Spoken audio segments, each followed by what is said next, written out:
Pasangan Rizky Bilar dan Lesti Kejora baru-baru ini menjadi sorotan karena timnya memasukkan kura-kura ke dalam kolam renang.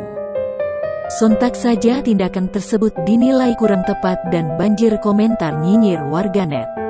Dilansir Tribun Sumsel dari Instagram @admin_entertainment, Rabu tanggal 8 Desember tahun 2021 publik menyebut kalau menaruh kura-kura di air oleh pencinta hewan tidak bisa sembarangan. Rizky Bilar menuliskan permintaan maaf usai ramai dihujat warganet karena memperlakukan kura-kura darat sejati secara tidak wajar.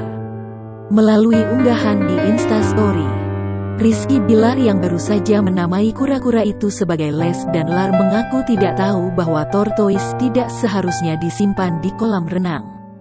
Dilansir dari kompas.com, Rizky Bilar menyebut bahwa tortoise itu disimpan di kolam renang oleh salah satu anggota tim Leslar Entertainment. Diketahui, dua tortoise yang dimiliki oleh Lesti Kejora dan Rizky Bilar merupakan pemberian Irfan Hakim.